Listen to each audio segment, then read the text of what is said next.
Eto naman mga kaibigan, papaano kung yung motor na ginagamit mo or gagamitin mo ay kinuha mo sa kasa na repo? Okay? Ano yung hahawakan nating dokumento na nagpapatunay na yung motor na ginagamit natin o gagamitin natin ay hindi po nakaw at katunayan ito po ay hinuhulugan pa natin.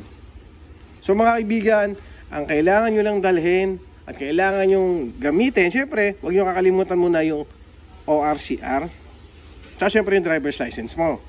Ngayon, kailangan at dapat humingi po kayo ng Certificate of Secretary doon sa kasa or sa financing. So, depende po kasi yan eh. So, dalawang klase po kasi yan eh.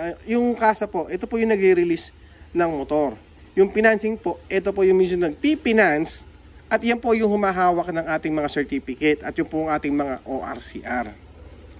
Ngayon, hihingi po tayo dyan ng Certificate of Secretary. Siyempre, kailangan nyo din po humingi ng valid IDs na may pirma. Nakatunayan, inirelease sa inyo or binigay sa inyo ng installment yung motor na ginagamit mo.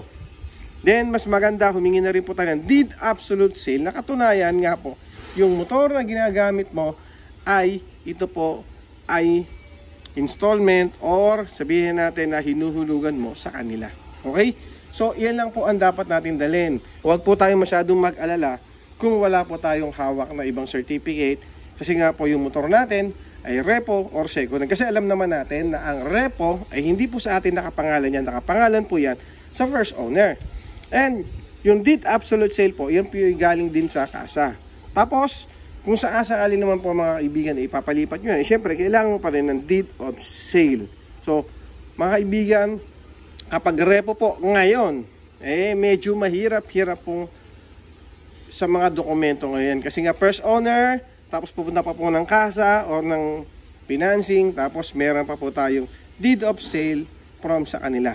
Okay? So, masyadong mabusisi po at marami po tayong transaction na gagawin kapag po ang motor natin ay repo. Pero, lilinawin ko lang para sa linawan ng lahat, hindi po masamang bumili ng repo at hindi po bawal bumili ng repo.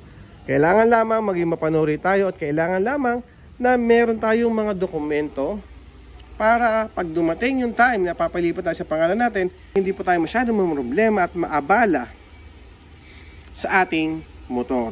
Okay? Yun lang. Maraming salamat. Thank you.